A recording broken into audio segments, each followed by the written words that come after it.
جمعه استلم كويس، جمعه لف ودوران يقف كده على الكره لغايه ما لعبته يكملوا في وسط الملعب، تسديده من مسافه بعيده، اي حاجه الراجل كان ممكن يلعب افضل من كده.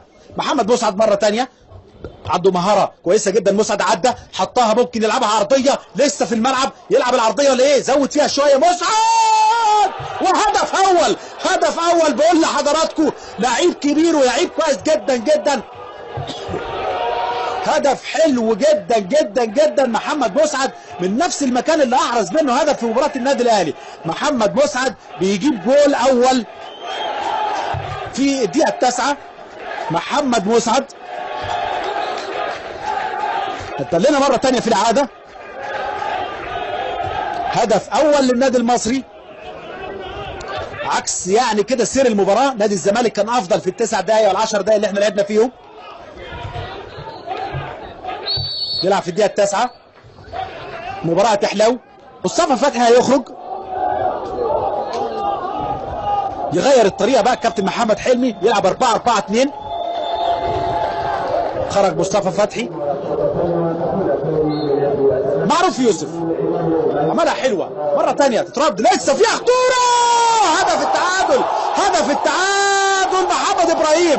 يا سلام يا ولد، بقول لكم نجم اللقاء لغايه دلوقتي ونجم نادي الزمالك في الفتره الاخيره محمد ابراهيم بيتعادل. محمد ابراهيم في الدقيقه 65 هدف حلو، تسديده قويه على شمال لرمزي صالح، ما يقدرش يعمل لها حاجه رمزي صالح، ويتعادل نادي الزمالك في وقت مهم جدا جدا بعد تغيير ايمانويل مايوكا. وبيتكلم هنا بلعيبته وبيتكلم باسم مرسي بيقول لهم ان لازم يجيبوا جول ثاني. ده كلام محمد ابراهيم، اتردت وخدمته الكره. يا سلام يا ولد على التسديده، حطها حلو، ممكن واحد ثاني يحط وش رجله وتعلى بعيد جدا على المرمى، لكن حطها ونزل بيها لتحت شويه وراحت صعبه جدا جدا. وادي فرحه اعضاء مجلس اداره نادي الزمالك والجماهير اللي موجوده، عدد كبير موجود في استاد اسكندريه.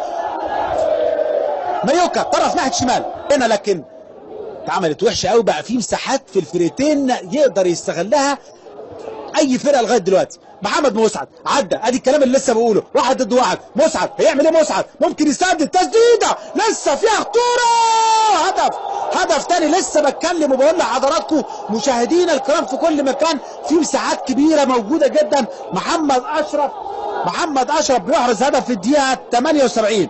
محمد اشرف البديل الثاني او البديل الاول لغايه دلوقتي للنادي المصري، محمد اشرف اللي نزل على حساب سعيد مراد، لكن من البدايه عملها كويس قوي محمد مسعد. وكانت تمريره من بدايتها لنادي الزمالك، كانت هجمه مرتده. محمد ابراهيم كان ممكن يلعب مع معروف يوسف، اتقطعت وصلت هنا واتضرب النادي الزمالك، واتضرب ناحيه الشمال اللي راح فيها معروف يوسف هو محمد ابراهيم، وبقى في مساحه استغلها هنا محمد مسعد، وتسديده قويه راحت لمسها الشناوي وراحت في العارضه وغيرت اتجاهها.